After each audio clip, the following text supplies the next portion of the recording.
열왕기상 18장입니다.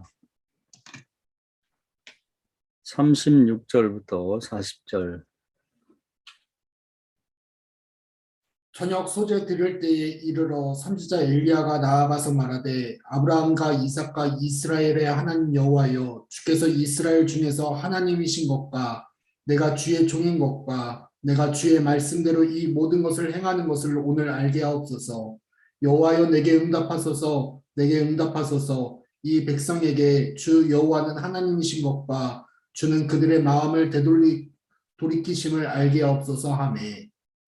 몇 절까지예요, 목사님? 40절까지. 이에 여호와께서 여호와의 불이 내려서 번제물과 나무와 돌과 흙을 태우고 또 도랑의 물을 핥은지라. 모든 백성이 보고 엎드려 말하되 여호와 그는 하나님이시로다. 여호와 그는 하나님이시로다 하니 엘리야가 그들에게 이르되 바알의 선지자를 잡되 그들 중 하나도 도망하지 못하게 하라 하매 곧 잡은지라. 엘리야가 그들을 기손 시내로 내려가다 거기서 죽이니라. 아멘. 아멘. 할렐루야. 네,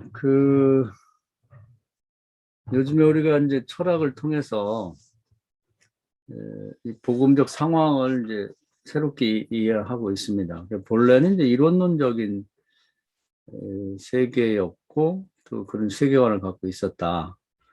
그것은 이제 플라톤 이전에 본래 그리스 아테네의 철학 자체가 이론론적이었고, 또 그 성경도 새롭게 보면은 출애굽 때도 보면 이제 하나님께서 백성들 가운데 내 집을 져달라 성막을 짓고 그 지성소를 말해서 거기 같이 거주하면서 같이 계속 동행하셨죠. 동거하고 출애굽 자체를 이제 동역했죠. 그래서 모세가 할 일은 모세가 하고, 그다음에 하나님이 또 하실 일은 하나님 하면서 같이 번갈아서 이렇게 일하시면서 지내셨습니다. 그래서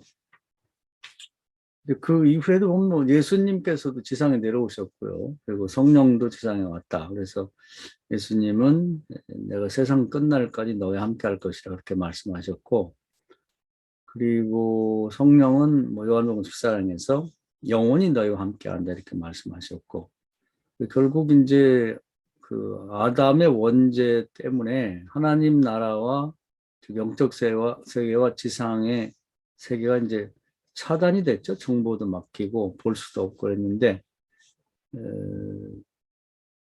결국 하나님께서 이제 그 예수를 통해서 원죄를 제거하면서 하늘과 땅이 이제 하나로 통합이 됐다. 통합됐다기보다는 이제 그 차단됐던 것을 다 이제 걷어내고 하나가 서로 상통하나를 되게 만들었다 이렇게 봐야 되겠죠. 그래서 특히 이제 하나님 나라에 대한 어떤 정보도 다 알게 됐고 알려주셨고, 또 이제 궁극적으로는 그 사도 요한을 반모섬에서 하나님 나라로 데려가서 현재 하나님 나라가 어떤 상태인지를 보여주고, 또 미래의 하나님의 계획은 어떻게 세웠는지를 다 밝혀줬죠. 믿음의 눈으로 보면 이제 더 이상 우리가 궁금한 것이 없을 정도로 다 밝혀졌습니다. 그리고 요즘에 우리가 그 철학을 통해서 공부한 것처럼 예수님, 성령 이런 존재들이 이제 우리와 함께 동거하고 동행하고 있는 거죠. 왜냐하면 말씀으로 이미 약속을 다 주셨기 때문에. 문제는 동역만 남았죠. 어떻게 동역하면 살 것인가. 하나님은 혼자 일하지 않죠. 사람이 일이기 때문에 사람이 같이 일하기로 나오고 계시고, 또 하나님이 강제하지 않고 자유의지에 의해서 믿음을 동참하기를 원하고 계십니다. 그런 시대, 원래 그런 시대였는데, 이 플라톤 때문에 이원론적인 세계가 사람들에게 유행하면서 이제 좀 어거지스럽게 이렇게 세계를 이원론으로 설명하는 그런 어떤 체계가 갖춰졌는데, 그것이 잘 없어지지 않았죠. 그래서 이게 어떤 철학적인 세계관을 갖냐 하는 것이 굉장히 사람들에게 큰 영향을 미친다. 그리고 하나의 체계와 조직이 만들어지면 사람을 거기 가둬놓고 이제 도저히 벗어나지 못하게 만드는 힘이 있구나 이런 걸 깨닫게 됩니다. 그러니까 오랜 세월이 흘러서 이제 지금 이 와서 이제 소위 그 플라톤 철학이 망했죠. 해체가 되고 난 다음에 다시 이제 본래의 이론론 세계로 돌아갔습니다. 그러고 이제 보니까 성경을 우리가 다시 읽어야 되겠죠. 플라톤식이 아니라 본래의 세계, 그 아브라함과 이삭과 야곱의 하나님, 하나님과 사람이 서로 부모, 자식, 또 왕과 백성이 모든 일을 동거, 동행, 동역하는 그 시대라고 하는 걸 전제로 그렇게 새롭게 봐야 됩니다. 그런 의미에서 그렇게 철학하는 게 중요하고, 또 우리가 이 세상이 뭐 철학이 세상을 만든 게 아니라 세상 자체가 변했기 때문에 철학이 설명하는 거죠. 그러니까 이제 지금까지 성경을 봤던 것과는 다르게 본래 예전에 이 플라톤 철학 이전에 사람들이 성경 읽었던 방식으로 가야 된다. 그것이 이제 서양 철학과 기독교의 만남이 어떻게 보면 굉장히 발전으로 생각하지만 굉장히 큰 반대로 생각하면 퇴보였죠. 근데 이제 플라톤 철학을 걷어내고 나니까 이론론적인 철학인 이 그리스 철학과 다시 만나서 기독교가 이제 세수를 세 불에 담듯이 해야 된다. 이렇게 봐야 됩니다. 그런 의미에서 이제 오늘 본문을 보면 우리가 너무 잘 아는 말씀이죠. 근데 이제 플라톤식이 아니라 그 이론론적인 입장에서 본다고 할 때 요즘에 특히 이제 세상이 많이 변한 게 과거에 이제 방송 같은 걸 보면 인간에게 가장 큰 영향을 미치는 방송인데 대부분 다 녹화 방송했죠. 녹화한 것을 다시 틀어주는 그 편집하고 뭐 그래가지고 입맛에 맞게 그래서 뭐 편집 어떻게 하냐에 따라서 뭐 악마의 편집 이런 말을 하고 그러는데 요즘엔 그 라이브 방송을 하죠. 실시간으로. 그래서 뭐 축구를 한다지 할 때 뭐 어제 경기 다 이기고 또 지고 한 것을 다시 보여주면 맥 빠지고 그래서 이제 다 알고 보는 거니까 실감이 없죠.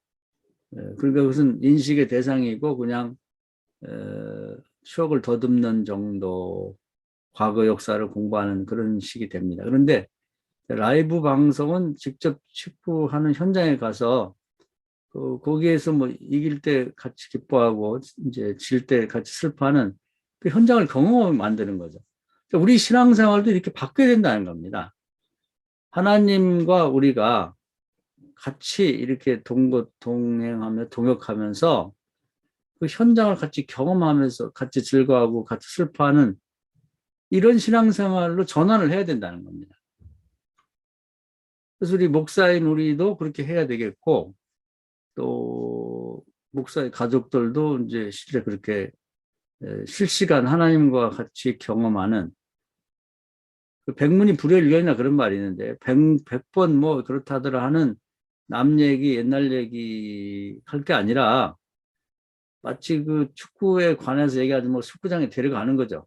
애들하고 같이 가족이 다 거기 가서 축구 선수들과 같이 호흡하면서 축구장을 경험하는 것처럼 신앙생활도 하나님의 역사 현장에 같이 동참하는 거죠. 실시간으로.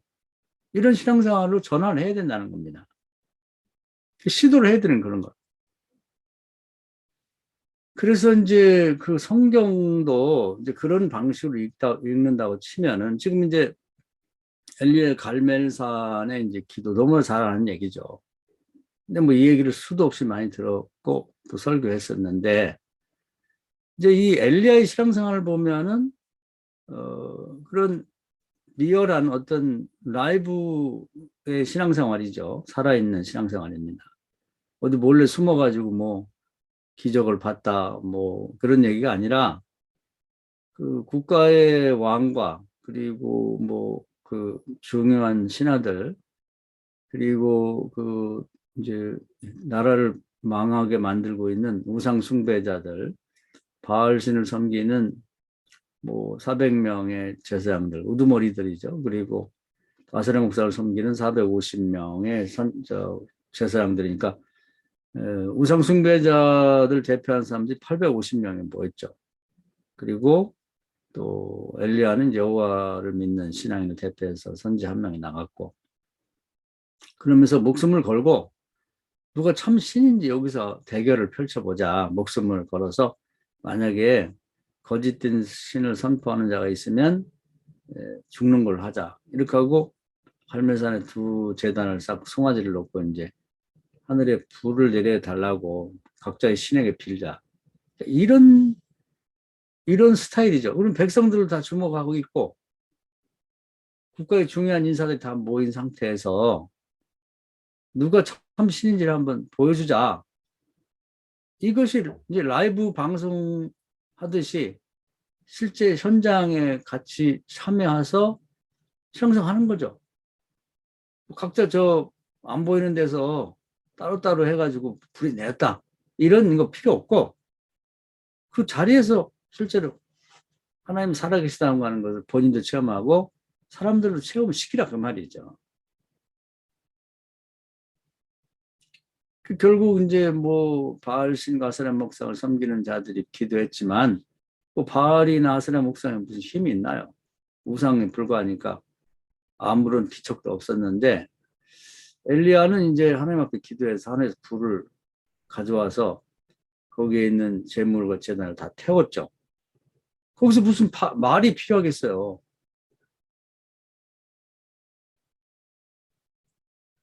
우리의 신앙생활이 여기로 돌아가야 되지 않는가. 이 자리로 돌아가야 된다는 거죠.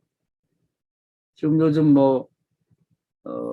코로나 때문에 어떻다, 뭐, 여러 가지 얘기들 많은데, 정말 문제가 거기 있나요?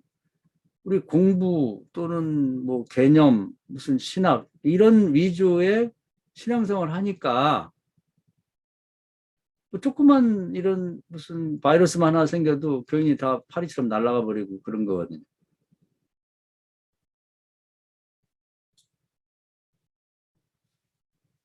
이 사건 한 번으로 이스라엘 백성의 그 전 국민들의 신앙이 재고가 되고 이제 다시 한 여호와의 신앙으로 이제 돌아오기 시작했죠. 지금 이게 필요하지 않는가? 말이 아니라 이제는 능력이 필요한 때가 됐다는 거죠. 현장에서 본인도 체험하고 사람들에게도 보여주는.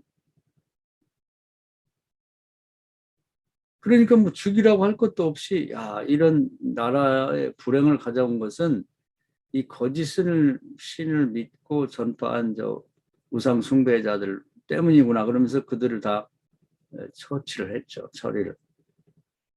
그러고 나서 이제 우상 숭배 때문에 찾아온 되게 이제 그 천벌이 저주가 세 가지로 온다 그랬죠. 경제 제재인 뭐 농경문화 시대에는 이제 가뭄과 기근이고 그래도 말 안 들으면 이제 전염병, 그래도 말 안 들으면 전쟁인데 이제 결국 그 저주가 이 우상숭배 때문에 왔으니까 우상숭배가 이제 전반적으로 회개와 함께 이제 처리가 됐으니까 두 번째는 이제 3년 6개월 안 오던 비가 오도록 해야 되는 거죠. 그러니까 뭐 3년 6개월 동안 뭐 하늘이 타는 것처럼 까맣게 그런 뭐 태양이 비치는데 거기 모여 있는 왕과 그런 신하들 다 앞에서 자 보십시오. 이제는 내가 하늘의 하나님 앞에 살아계신 하나님 앞에 비를 구하겠습니다. 그러면서 7번 기도해서 정말 서쪽 하늘의 그 지중해 쪽에 이제 손바닥만한 구름이 떠오는 걸 보고 지금 비가 오고 있으니 빨리 내려가라. 그래서 정말 그 왕과 신하들이 긴가민가하고 내려갔는데 붉은 빗방울이 쏟아지면서 이제 3년 6개월 가물었던 나라 전체를 해갈했다. 이 두 사건으로 나라가 발칵 뒤집혔죠. 어디서 몰래 기도해가지고 그런 비가 와서 저 비 내가 온 거야. 이게 아니라 저는 비가 올 것 같지 않은 실제 상황에서 기도함으로써 비를 가져온 거죠. 100번 뭐 기도하면 비가 온다. 뭐 기도하면 응답 못 받을 게 없다. 이런 식의 끊임없이 무슨 의식화 교육을 시키고 막 믿음을 강요할 것 없이 정말 가장 그런 지금 필요한 기도에 대해서 사람들이 보고 있는 자리에서 보십시오. 같이 하늘을 보고 다시 또 땅을 보고 하늘 보고 땅을 보고 그런 다음에 그 자리에서 비를 가져오는 하늘문을 여는 그런 실시간의 그 신앙생활 이것이 필요하지 않는가. 세상은 자꾸 이제 그 방송을 라이브 방송을 추구하고 있고 더 나아가서는 현장까지 가는 거죠. 뭐 축구 얘기를 했으니까 지금 아예 비행기 타고 일본 도쿄에서 뭐 축구 경기 하려면 거기까지 가거든요. 실제로 가서 보려고. 그런 방식으로 이제 바뀌어 버렸단 말이에요. 그걸 원하고 그 추구하고 있는 그런 시대로 갔단 말이지. 근데 우리 기독교는 자꾸 이제 뭔가를 감추고 그걸 학문으로 만들어 가지고 이론화하고 이제 그걸 자꾸 신학으로 만들어서 그 공부를 시키려고 애를 쓴단 말이에요. 공부를. 그걸 원치를 않아요. 축구에 관한 얘기가 아니라 현장에서 축구를 보고 싶다고. 기독교에 관한 얘기, 무슨 기독교에 대한 변증, 기독교가 뭐 다른 종교하고 뭐가 다른, 그런 거 말고, 그런 거 듣기 싫어요. 이제는 머리 아파. 그런 정보를 더 이상 보고 싶지 않아. 정말 하늘에서 불이 내리는 걸 보고 싶어요. 현장에서 같이 참여해서. 하늘에서 비가 오는 걸 보고 싶다고.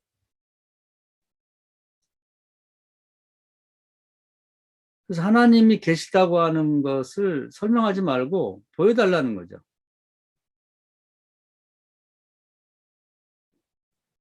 그 사무엘 한번 생각해 볼까요? 뭐 다른 사람들 다 그런 식으로 신앙생활 한 사람이 성경의 기록에 남은 건데 사무엘 보면 이제 왕을 뽑을 때 이제 백성이 왕을 달라고 그러니까 이제 그런 왕을 뽑자 그래서 하나님 앞에 기도했죠. 어떻게 할까 그러니까 미스바로 모여라.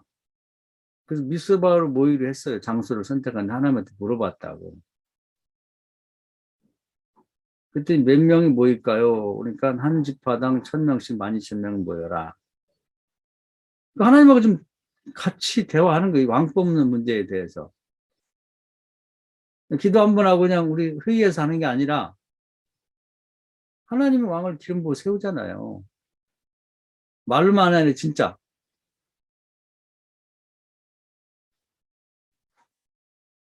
그러면 어떤 방식으로 하면 좋을까요? 제비 뽑아라. 제비를 뽑았단 말이에요. 그랬더니 베냐민 지파가 뽑혀서 어떻게 할까요? 베냐민 지파만 모이라 그래서 그 가족들이 단위가 또 있잖아요. 가족 단위를 뽑으라 그랬더니 기스라는 집안이 뽑혔어요. 기스라는 집안만 다 모이라고 해서 뽑았더니 청년 사울이 뽑혔다고. 근데 뽑아놨는데 없어, 이 사람이. 덩치만 크고 키만 크지. 갑작스레 왕이 되니까 뭐 굉장히 부담되고 부끄러워가지고 성경은 행구라고 돼 있는데 요즘 말은 마차죠, 마차. 아니, 손으로 끄는 뭐 그런 이제 어떤 마차나 뭐 순수레 같은 건데 부끄러워하고 그걸 들어가는 거예요. 궁뎅이밖에 안 보여. 누구 궁뎅이인지 모르죠. 하나님한테 기도했더니 행구에서 궁뎅이 보이는 제가 사울이라고. 그것까지 물어본단 말이에요, 하나님 앞에. 찾아내는 거죠. 그게 어디 숨어가지고 한 얘기를 이렇게 전하는 게 아니야. 지금 백성들이 대표가 12,000명 모이고 그 주변에 뭐 구름대 같이 자기 민족의 최초의 왕을 뽑는 그 행사를 보고 싶은 거지. 라이브에 라이브. 그냥 그 자리 현장에 참여하거든요.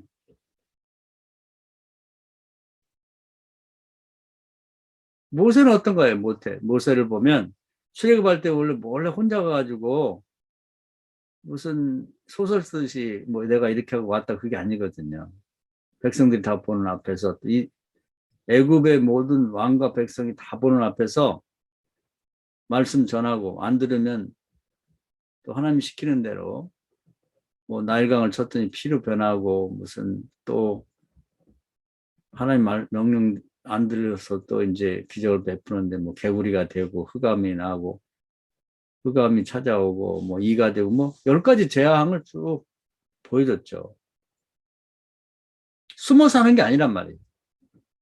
현장에서 같이 동역한 하나님을 보여주는 거지. 같이 경험하는 거죠.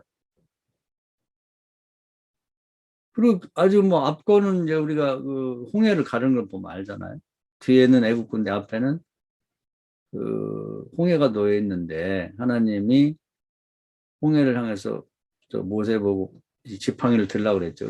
들었더니 지팡이는 모세가 들었는데 바다는 하나님이 가르치죠.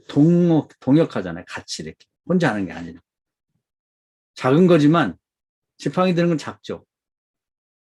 홍해를 여는 건 큰일이고. 근데 하나님 앞에는 뭐 지팡이 드는 거나 홍해를 가르는 거나 뭐 힘들 게 아무것도 없는 거. 같이 하는 거예요. 다 보는 데서.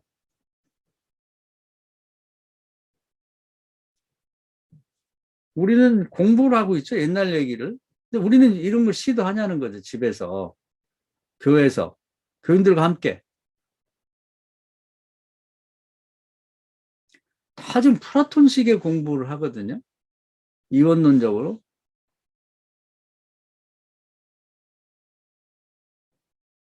그래서 항상 보면 뭐 흉도 그런 얘기를 했지만 어떤 실제 하나의 개체와 개체의 경험 그 자체를 중요하게 생각해보면 거기서 깊은 인상이나 인식을 얻은 걸 모아가지고 관념을 다발을 만들어서 신학해가지고 항상 성경을 볼 때 이 뜻이 뭐냐 하면 뜻은 별로 중요하지 않아요. 그 사건 자체가 중요하지. 예를 들면 홍해를 갈았다. 홍해를 가른 것이 중요하지. 우리 가로막고 있는 거. 홍해를 갈았다는 의미가 뭐냐? 그 의미만 찾죠? 첫째 의미는 뭐가다? 둘째, 셋째, 넷째. 어떤 10가지를 나간다. 의미를 원하지 않아요. 의미를 찾기를 원하지 않아 사람들은 홍해가 열어지는 걸 보고 싶은 거야.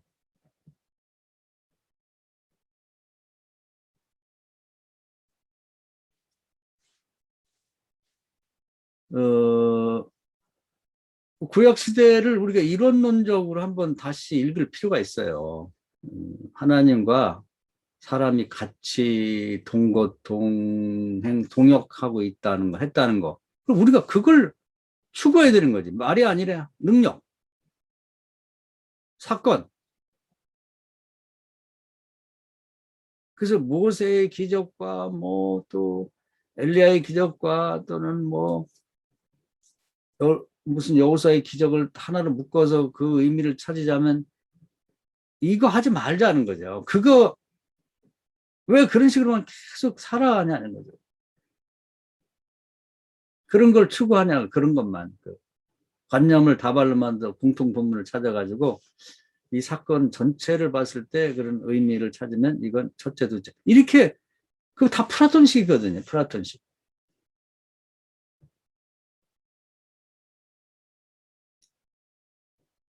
그, 뭐, 같은 얘기가 반복되니까 훌쩍 넘어서 예수님에게 와보면 그 산상순을 마태복음 5장에 7장까지 하고 8장을 볼까요? 사람들 다 모인 앞에서 보여주잖아요. 그 자리에서 숨어갖고 원래 어디 기적을 베풀었다고 와서 막 자랑하는 게 아니라 실제 현장에서 보여준단 말이에요. 어떤 중풍병 들린 사람을 동네 사람이 떼미고 왔단 말이에요. 그래서 지붕을 뚫고 내렸어. 주님이 다 보는 앞에서 밖으로 나가라가지 않아요. 거기서 너 치유가 됐으니까 그 침상을 들고 나가라. 무슨 설교가 막 설명이 필요해요. 거기서 무슨 첫째, 둘째가 필요하죠? 그걸 믿는 사람과 안 믿는 사람만 거기 나타나는 거지. 거기에서 뭘 의미를 찾고 뭐 그럴 필요가 없잖아요. 나면서 소경된 사람들이 소리 지르며 쫓아왔단 말이에요. 내가 너를 치유할 줄 믿느냐. 뭐 예수님 그런 말씀하셨지. 우리는 하나님이 예수님이 너를 치유할 줄 믿느냐. 믿습니다. 그럼 네 믿음대로 치료됐다. 눈이 번쩍 떠졌어요. 그걸 끄시라고. 그걸 끄시라고. 뭔 말이 많고 그렇게 설교를 막 어떤 사람 3시간도 한다는데 뭔 설교를 이렇게 많이 하지? 길게?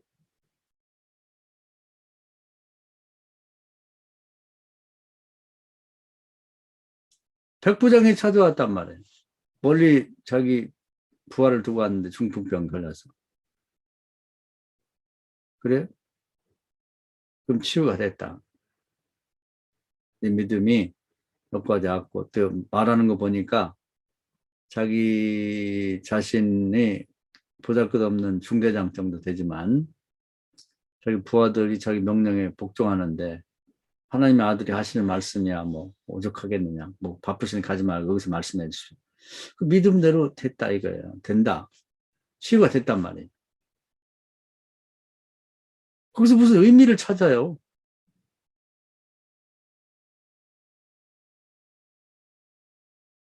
뭘 설명을 자꾸 하려고 그러지? 12의 혈루증 앓던 여자가 예수님 옷을 만졌어요. 치유가 됐단 말이에요. 다 보는 앞에서. 다 멈췄죠. 설교하지 않았단 말이에요. 보여줬지. 요즘엔 뭐 설교하는 방법, 뭐 설교하는데 뭐 어떻게 주제를 찾고 그리고 뭐 거기서 의미를 찾고 하는데 뭐 1년에 뭐 어떤 사람 많이 1,000만 원도 받고 한다는. 그 뭐 하려고 하는 거예요? 그걸 뭐 하자는 거지, 그게? 우리가 요즘에 뭐 지금 감독이 총회도 하고 그러는데 뭐 결정되는지 모르죠. 그런데 갈수록 무슨 어 학력은 뭐 높아져 갖고 뭐 신학대학만 나와서 하는데 대학원을 또 나와야 되고 또 그것도 부족해서 뭐 어떤 분들은 또 외국 가서 박사회까지 뭐 한 4년 5년씩 많은 돈도 들이고 시간 들여고 물론 그런 노력은 가상한데 그런 많은 공부를 한다 그래서 교회가 부흥됩니까? 뭐 그거 한다 그래서 하나님이 살아계신 증명이 됩니까? 그런 노력을 그런 데다 쏟는 것보다 플라톤식의 공부하느라고 시간을 들이고 재정을 들이고 인생을 소모하는 것보다 그냥 한번 엘리야처럼 모든 사람이 보는 앞에서 불을 가져와요. 불을. 비를 가져오라고. 비를. 동네에 남에서 소경된 자를 한번 눈을 뜨게 해보자는 거지.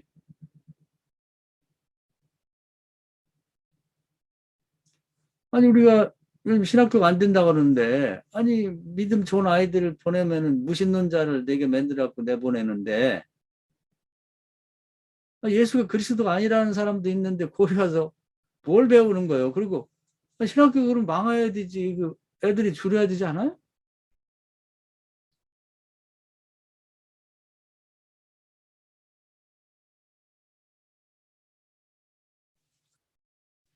뭐 교회를 통합해도 된다는 등 뭐 총회에서 뭐 결정이 됐다고 그러는데 그건 뭐 그것이 해법은 아니죠.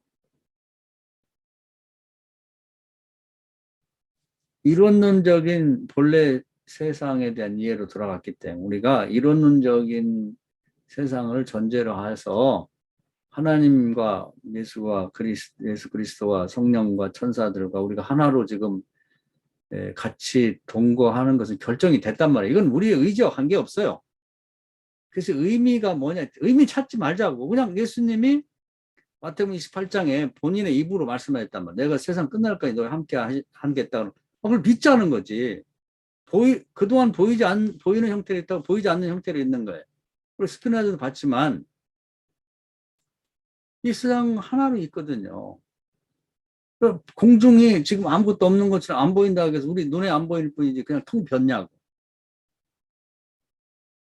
우리 눈으로 볼 수 없는 형태의 신과 자연과 인간이라고 어떤 뭐 원자 같은 형태로 있는 거지.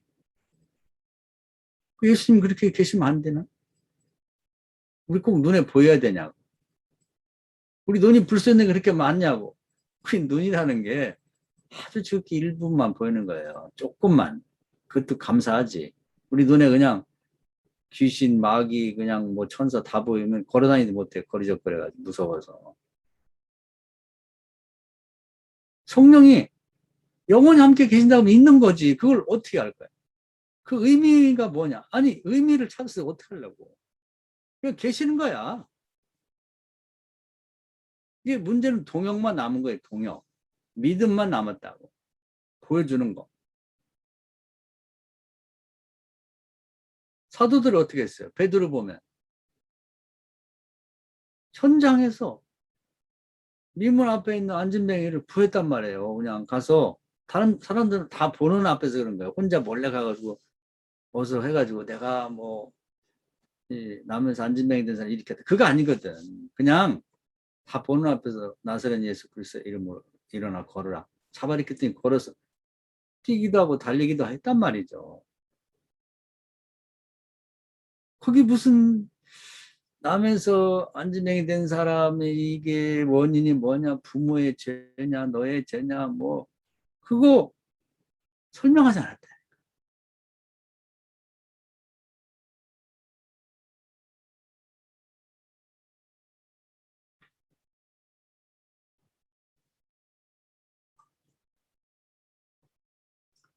우리가 그동안에 하던 그 이원론적인 그런 신학, 그런 신앙생활 하는데 들인 노력과 정성, 그것의 100분의 1만 정말 이 실시간으로 하나님과 동역하는데 드린다 그러면 놀라운 일이 벌어질 거예요.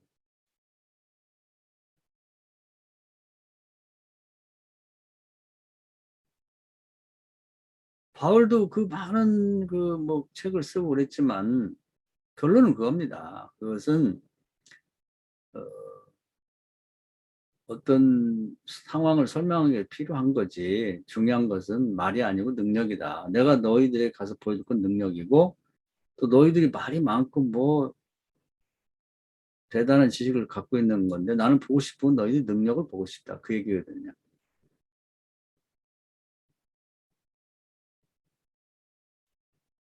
우리는 그 자체를 시도를 안 하는 거예요. 왜냐하면 플라톤적인 그런 어떤 체계와 구조 속에 살아왔기 때문에 항상 보이지 않는 것, 이론적이고 관념적인데 더 중요한 것이 있다.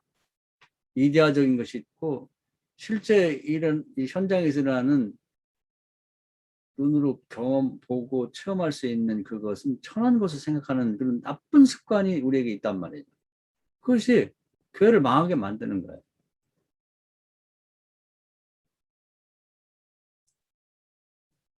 그래서 우리는 이제 앞으로 뭐 살아있는 동안에 추구해야 될 건 뭐냐면 실제 하나님과 우리가 같이 있다는 거. 그래서 제가 가끔 소개하는 그 가나온 잔치에서의 그 곤란함이 생겼을 때 사람들은 뭐 이걸 돈을 얼마 들여야 되고 뭐 포주가 떨어졌으니까 누가 살아가야 되고 이 시간에 살 수 있는 것이 어디 뭐 그런 생각만 하고 있잖아요. 근데 마리아가 굉장히 중요한 얘기를 합니다. 여기 구세주가 있다. 그 얘기는 그 가나 혼잔치만 얘기하는 거예요. 지금도 우리와 함께 구세주가 계시다는 걸 전제로 하고 믿음으로 알고 거기서 출발해야 된단 말이에요.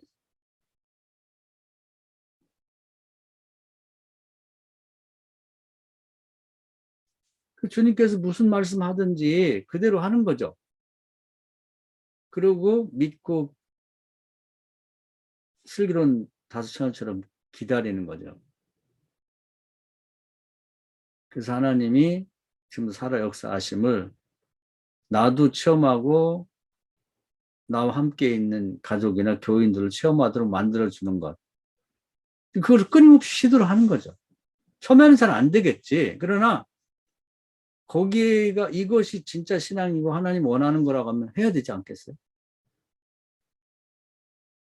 그냥 손 놓고 있어서는 안 된다는 거죠.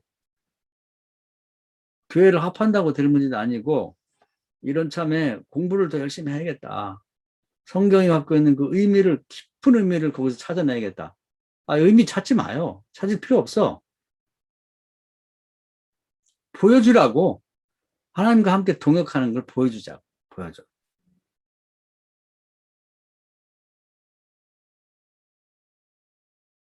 성령이 임하는 것도 성령에 관한 책을 뭐 저도 한 성령에 임하는 책을 우리나라 번역된 건 다 본 것 같아요. 나중에 이제 그걸 따져보니까 한 2, 300권 되는 것 같지. 그래서 그냥 다 리어카다 갖다 폐기 처분해버렸습니다. 휴직.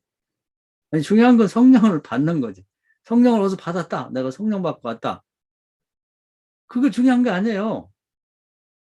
교인들 가면 기도하는데 불에 혀가 갈라지는 것처럼 커다란 모닥불이 그냥 활활 타고 산맥이 그냥 산불이 타듯이 확 성령 임해가지고 같이 타야지. 펄펄 뛰면서 기적도 나타나고 방언도 터지고 예언도 하고 안진병이 일어나는 그것이 필요한 거 아니에요? 성령에 관한 얘기를 그렇게 많은 책을 보고 뭐 그냥 성령에 관한 설교를 막 1년 동안 한다. 어떤 사람은 1년 동안 성령에 관한 설교를 한다. 그런데 성령은 못 받았어. 그게 무슨 필요가 있냐는 거죠. 우리는 너무나 엉뚱한데 플라톤 때문에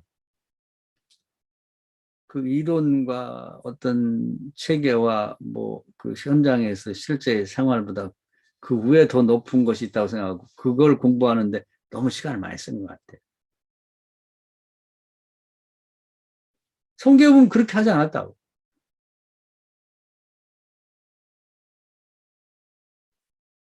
그래서 우리가 지금 뭘 어떻게 할 건가, 이 코로나 이후에 어떻게 할 건가 하는데 더 열심히 공부하고 더 이론적으로 체계 있게 아주 뭐 다시 뭐 6개월, 1년 동안 성경 공부를 막 대단하게 시켜가지고 이론을 무장한다. 그거 갖고 될까요? 교인들을 다 그냥 신학대학으로 데려가가지고 집단으로 그냥 신학을 다시 공부시킨다. 근대 철학, 근대 신학을 무장된 신학 교수들한테. 다 무신론자 되죠. 그나마 있는 신학마저 다 까먹을 텐데. 현장에서 같이 경험하는 이런 신앙생활을 이제 우리 목사들 자신부터 시작하고 가족들과 시작하고 교인들과 함께 시작할 필요가 있다. 이게 설명이 필요 없는 게 체험하게 만드는 거죠.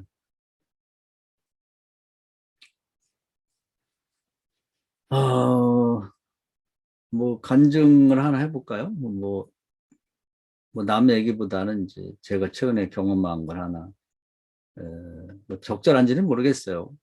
그런데 한번 얘기를 해보겠습니다. 제 그 큰딸이 그 작은 딸네 집에서 이제 사업을 시작했어요. 집을 좀 넓은 거 얻어갖고, 근데 방이 비어가지고, 그래서 이제 사업을 시작했는데, 이제 그 작은 딸내가 이사를 가게 됐습니다. 방을 줄여서 가게 되니까 사무실을 빼야 되는데, 날짜가 얼마 안 남았어요. 그래서 이제 이사 가는 날까지 방을 못 빼게 되면, 이제 그 물건이 방을 하나 꽉 채워 있고, 이제 그 다음에 또 다른 방 하나 반 정도를 뭐 무슨 물건 창고처럼 쌓아놨으니까 그 처리가 곤란한 거예요. 그래서 이제 우리 집 근처에 그 오피스텔이 있습니다. 그 한신 오피스텔이라고 거기에 이제 그 사무실을 얻으려고 하는데 그 잘 안 나와요. 요즘 이상하게 그 뭐 사업은 안 된다 그러는데 그래서 그런지 꼼짝을 안 하고 그 나오질 않는 거예요. 그래서 처음에 이제 9평을 얻고 싶은데 이제 뭐 비싸기도 하고 실제 나오질 않는 거죠. 이리로 나온다고 해서 가보면 또 이제 못 쓰게 돼 있고 예를 들면은 시설도 그렇고 뭐 남자들이 사용해서 뭐 담배 냄새가 너무 난다든지 뭐 여러 가지 얻을 수 없는 거예요. 그래서 우리 집사람하고 이제 딸내미가 이제 그 주변을 계속 상가가 나나 봐도 다른 데도 안 나오고 또 멀으면은 또 집에서 왔다 갔다 하기 어렵고 그래서 꼭 그게 우리 집에서 가깝거든요. 걸으면 한 5분밖에 안 걸리니까. 그래서 이제 뭐 계속 기도를 하는데 만약에 이게 안 된다 그러면 아주 곤란한 거예요. 이제 그 물건을 빼서 우리 집에다 갖다 놓기는 너무 양이 많고 안 그러면 어디 창고를 빌려야 되는데 그러면 여기서 방을 얻어서 사무실 얻어서 이전할 때까지 글로 또 이제 무슨 이삿짐 센터를 불러갖고 창고로 옮겨야 되고 그러면 그때 비용도 들고 창고 또 사용료도 줘야 되고 또 옮기려면 또 비용이 들죠. 이삿짐 센터 또 불러야 되니까. 그래서 이제 기도를 시작했습니다. 그러니까 저 집사람하고 이제 큰딸하고 저하고 이제 기도하자고 그러고 기도하는데 하나님이 어느 날 그러더라고요. 이제 불과 한두 달 전부터 있었던 일인데 두 가지 말씀을 저에게 줬어요. 하나는 여호와의 준비가 돼 있다. 걱정하지 마라. 그래서 창세기 22장의 말씀을 주시고 그다음에 마태복음 7장에 구하는 것보다 더 좋은 것을 주실 것이다. 그런 말씀을 주셨습니다. 그래서 이제 일단 저희 아내하고 이제 딸에게 그 얘기를 해줬죠. 근데 사실 이런 지금 와서 이제 하는 얘기고 항상 그렇지만 그런 말씀을 기도하는 가운데 받았어도 이제 그때는 긴가민가하죠. 우리가 이제 성경에 뭐 수많은 전례와 약속이 있지만 우리가 소위 이제 로고스라고 그러죠. 모든 사람에게 공통으로 준 거고 그 중에서 이제 성령께서 뽑아서 이렇게 나에게 준 내마라고 하는데 이제 그 필요하고 적절한 말씀을 기도하는데 새벽 기도 때 주셨어요. 그래가지고 이제 그 얘기를 했죠. 그랬더니 이제 처음에 뭐 거기 가족들이 긴가민가 하는 것 같았는데 이제 계속 가봐도 방이 안 나오니까 걱정이 되죠. 이제 작은 딸내가 이제 11월 달 초에 이제 좀 있으면 이사할 텐데 기간이 별로 없는 거예요. 그리고 이제 사무실 같은 거 얻어도 되게 한 달이나 뭐 이렇게 지나야 이제 이사갈 그 사람 이사 가고 이렇게 여유를 둬야 되니까 그래서 마음이 굉장히 이제 답답하더라고요. 계속 하는데 뭐 조지난주인가 되는 것 같죠. 새벽에 기도하는데 하나님이 준비가 됐다. 여호와 일에 준비됐다는 첫 번째 말씀 주시더라고요. 그래서 이제 저는 한 번도 가보진 않았는데 그날 꼭 가봐야 할 것 같아요. 제가 서울에 갔다가 좀 늦은 시간인데 이제 부동산에 한 군데 가봤어요. 그냥 두 군데가 이제 하나는 문 닫고 한 군데 가 있는데 문을 막 닫으려고 하더라고 아주머니가. 그래서 혹시 여기 오피스를 나온 게 되니까 아유 잘 오셨다고 조금 전에 나온 게 있다는 거예요. 그래서 아 이거 문 닫기 전에 한번 가보자고 갔더니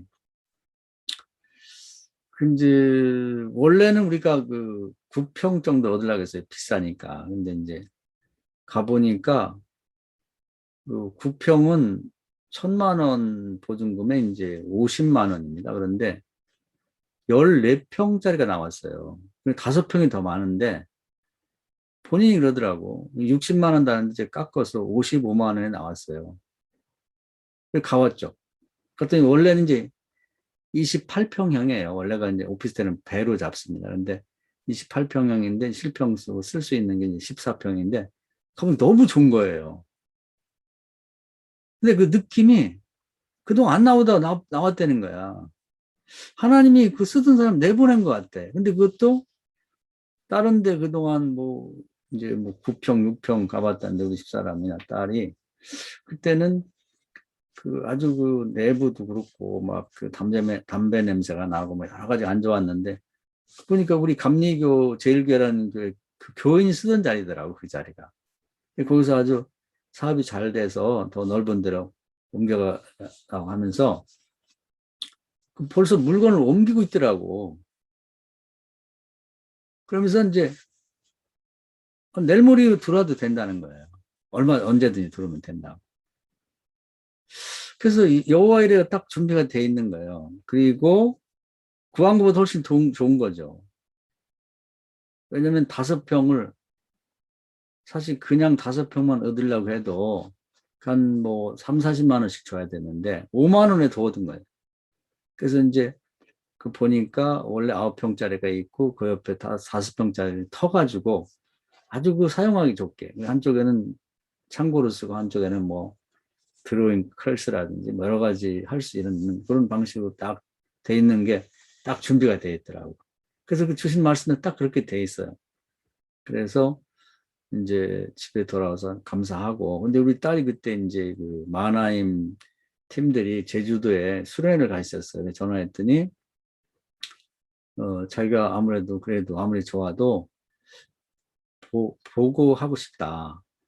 근데 이제 나는 이게 이제 응답인 것 같은데 또 내가 사업하는 게 아니고 걔가 응답 받아야 되니까 그래서 가계약이라도 하고 싶은데 좀 기다려달라고 하더라고. 그것도 맞는 얘기 같아요. 근데 마음은 좀, 또 나가면 어떡하지? 또 이런 걱정도 되더라고요. 그래서 이제 그렇게 기도해봐라. 너도 하나님 뜻이면 응답 주시겠지. 그랬더니 이제 본인이 기도하고 뭐 말씀 응답 받았다 그러는데 그래도 이제 확신이 안 드니까 새로 뭐 자기가 돈 들여서 이제 새로운 사업을 그동안 하던 사업이 이제 확장해서 하니까 비용이나 여러 가지 생각해서 그래서 이제 걱정을 하고 있는데 누가 그렇게 친하지도 않은데 뭘 보내왔다는 거예요. 이렇게 자기 응답 받았다고 그러면서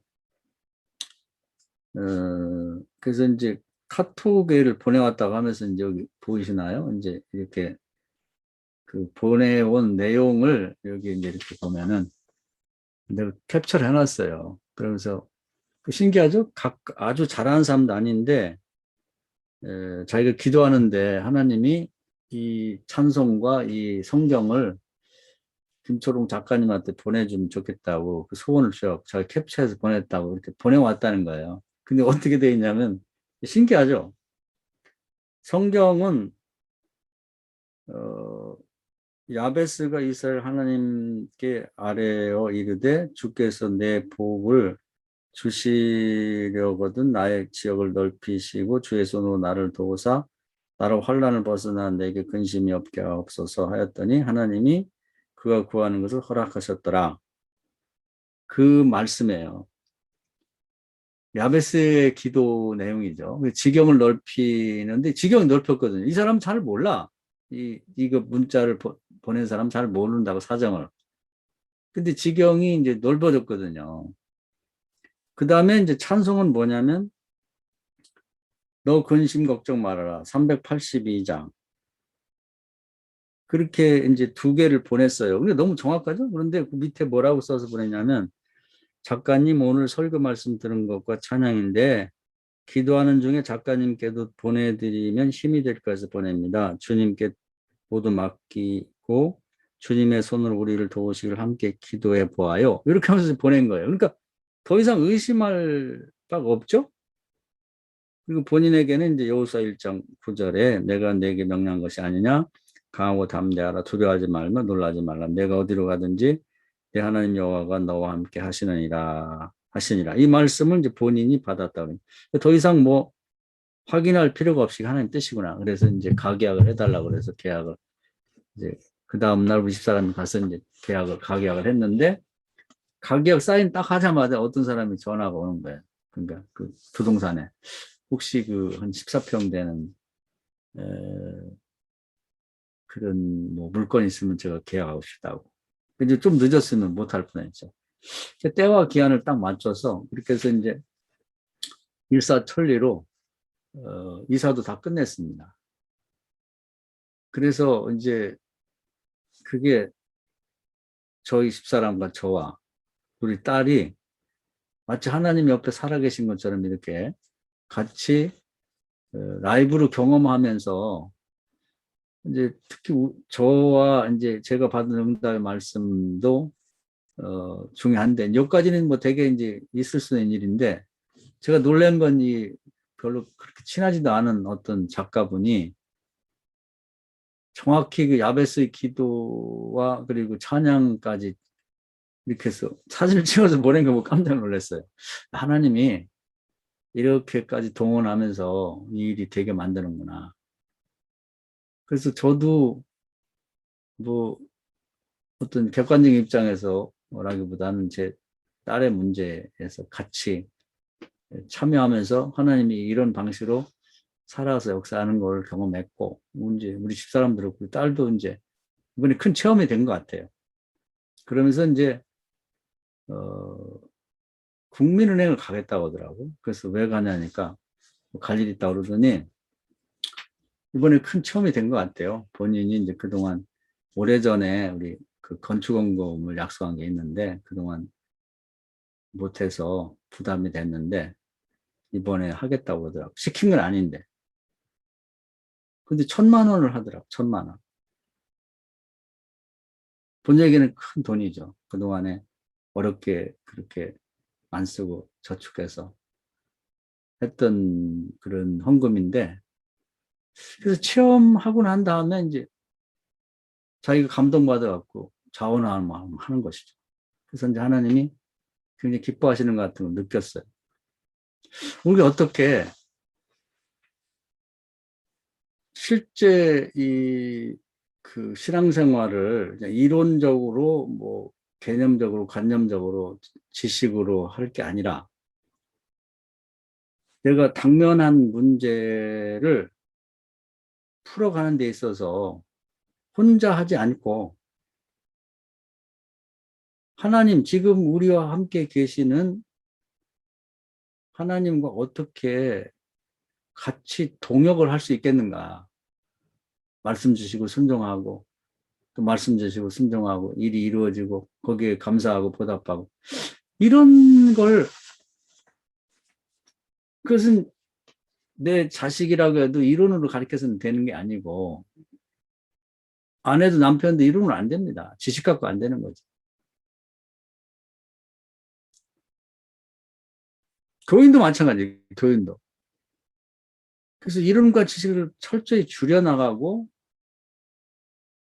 실제 삶에서 하나님과 같이 경험을 공유하며 나가도록 하는 이런 실제의 어떤 그 신앙생활 자체를 다시 시작해야 되지 않는가. 그것이 우리에게 주어진 과제 같아.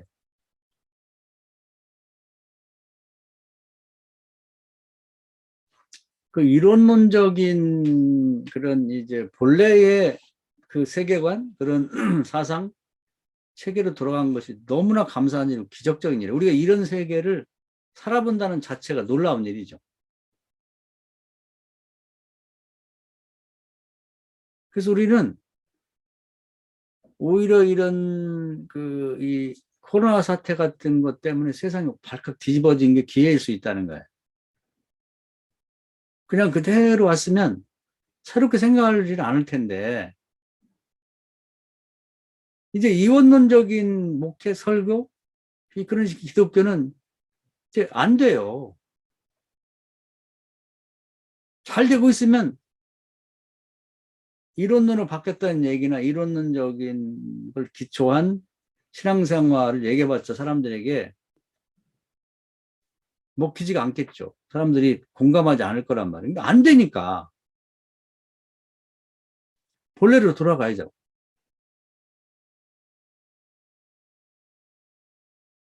그래서 우리가 목회에 대한 생각을 바꿔야 되지. 아니, 목회라는 말보다 신앙생활에 대한 생각 자체를 바꾸자. 말이 아니라 능력이에요. 이론이 아니라 실제라고. 행함이 없는 믿음 죽은 거란 말이죠. 기독교는 행함이 없기 때문에 지금의 기독교는 죽은 거죠. 죽은 거.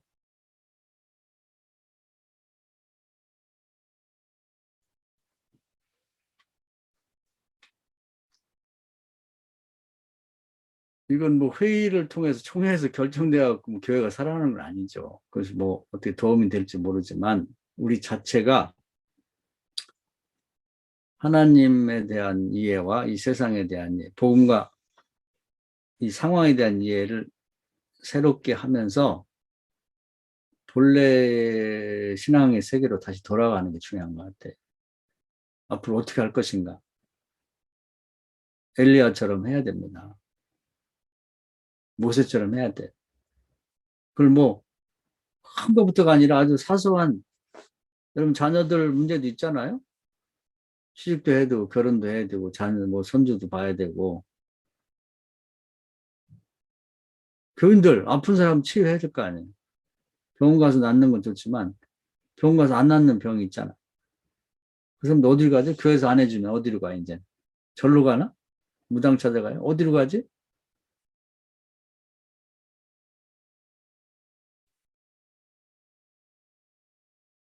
여러분 자녀들 문제, 손주들 문제, 교인들 문제 누가 해결해줘요?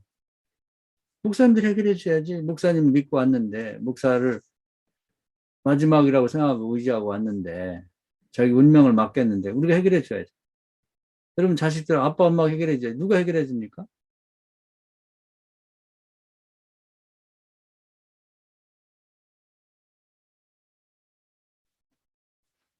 우리와 함께 계신 하나님이 우리를 기다리고 계신 것 같아요. 지켜보고 계신 것 같아요. 플라톤에서 벗어나야 됩니다. 생생하게 현재의 이 문제를 하나님과 함께 풀어가자고요. 그걸 보여주자고. 우리도 경험하자는 거지. 우선 돌아서야 됩니다. 그동안의 방식에 돌아서야 돼. 이원론에서 이론으로 돌아서야 돼요. 같이 계신 거. 같이 계신 걸 믿자고 일자는. 우리 언제든 부르면 구하면 주시고 찾으면 찾고 문을 열어주려고 기다리고 계신 주님을 찾잖아요. 여기에 계신 가나온 잔치에 계신 주님, 부탁하면 거절 못하시는 주님, 때가 안 됐어도.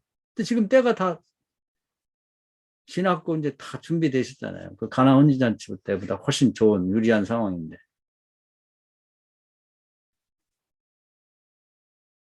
오늘 말씀 은혜가 되셔서 우리가 철학도 공부하고 성경도 공부하는 이유가 결국은 우리 자신도 이 땅에 사는 동안에 신앙적으로 살고 형통한 삶을 살아가면서 시냇가에 심은 나무처럼 살고 싶죠. 다 잘 되면 행복하잖아요. 요즘에 아이들 대학 시험 보고 그런 애들 있는데 원하는 대학 가면 행복하잖아요. 믿는 자가 머리가 되기 위해서 가야지. 떨어지면 불행하고 뭐 애들이 울고 낙심하고 막 죽고 싶다 그러면 속상하잖아요. 잘 되게 만들어야지. 작은 그 아이에게는 우리 다른 사람의 입장에 뭐 대학 아유 아무데나 들어가면 되고 뭐 대학 못 가면 어때? 남 얘기니까 그렇지 자기 자식은 그렇게 얘기 못하죠. 들어가게 해야죠. 원하는데. 같이 기도하면서. 그걸 통해서 하나님이 살아계심을 경험하게 만들어야지. 모든 게 마찬가지라 포기하지 말고 목사가 마지막에 목사가 막 포기하면 모든 건 끝입니다. 교회 찾아와서 마지막으로 왔는데 목사가 못한다 그러면 어디 가요 이제. 죽든지 다른 종교를 찾아가든지 헤매는 건지. 우리가 종착역이에요. 우리가 끝을 내줘야 됩니다.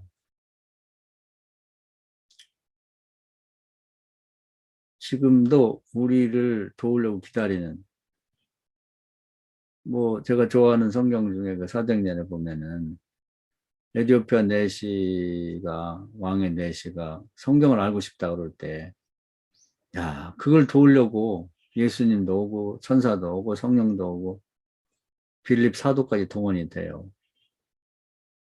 우리는 이렇게 다 준비가 되어 있는 주님의 도움을 왜 받아보지를 못하고 받을 생각조차 안 하고 이론과 어떤 신학과 무슨 개념에 집착하고 있냐, 지식에. 그걸 위해서 예수님이 돌아가신 게 아니라는 거죠. 우리를 구원하려고 돌아가신 거지. 그 주님을 새롭게 인식하고 내 눈에 보여야만 믿는다. 그것처럼 어리석은 건 없죠. 믿음으로 보는 거지. 보면서 믿는 게 아니라. 오늘 이 시간에 그런 믿음으로 보이는 주님을 만나시기 바랍니다. 그리고 생생하게 경험하는 신앙생활. 우리 자신도 그렇고 우리 가족부터 그리고 교인들.